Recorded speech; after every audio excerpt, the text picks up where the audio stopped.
undang matur ngersane Kanjeng Adipati Indrakatong yen penglamarmu kalah dhisik lawan penglamar saka Kadipaten. Durung wae sampean matur ana kersane Kanjeng Adipati Indrakatong. Pedang dinos tugel gune sampean. Lho, keliru ku apa? Pitungkase Kanjeng Adipati. Bali ana ing Lamongan kudu mboyohi Kumaretna. Wah, cilaka itu. Gampang bali-bali. Lah terus nganggo cara sing kepiye?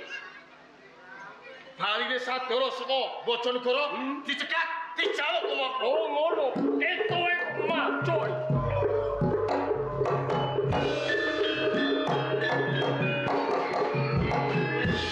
Sokolan sing ati-ati. Sedulur gonjang lan kowe wijak. Kepiye sadara? Tenane tuh sosok pitakon sakjroning ati. Ewan dene mudhunmu saka ambal Kadipaten Bojonegoro.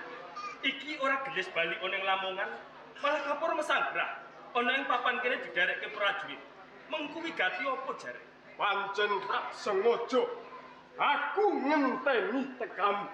Sakwise kowe lan aku adwarep. Apa sekirane ana bab sing bakal kok kandhake mriki? Mesti ono. Banjur apa perkarane? Dino iki penglamarmu cabarke wae. Kumara Rekna tak boyonge ing Kadipaten Lamongan. Gonjang. Kudune kowe iki mawas dhewe. Dina wis gumathok. Dedhaopan temanten Kang Mbok Kumaretna lawan Kang Mas Wiratmaya. Lamun to iki dicabarke, mesti wae bakal ndeder wirang keluarga Tuban apa dene Bojonegoro. Mula saka kuwi aku njaluk kanthi banget. Sadurunge kowe lan aku mengko bakal sulaya.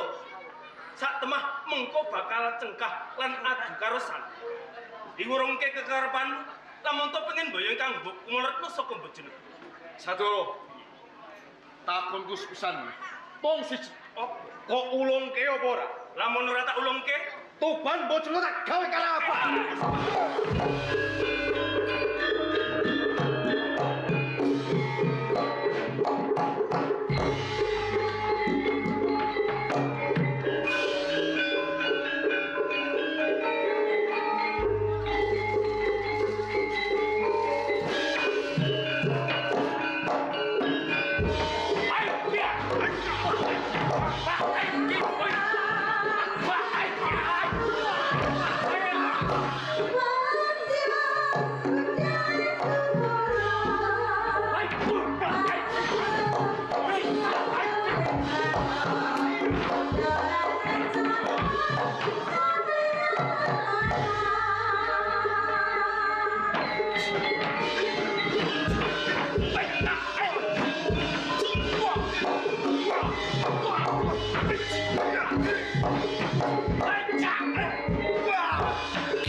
Timbang mengko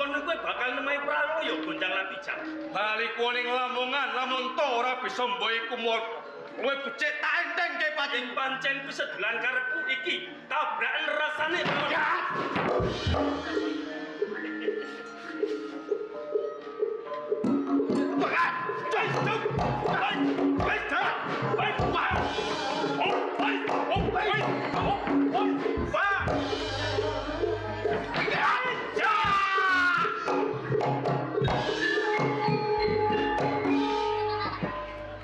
mergo kabeh iku saka patrapan tumindak.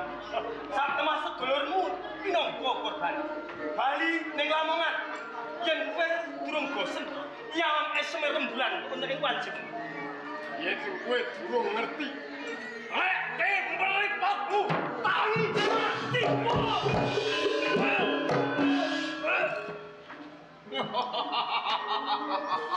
Satur.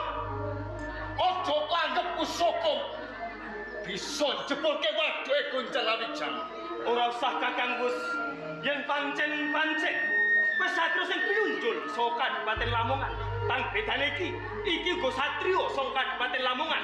Kowe apa aku tentokke numpak Ati penjati.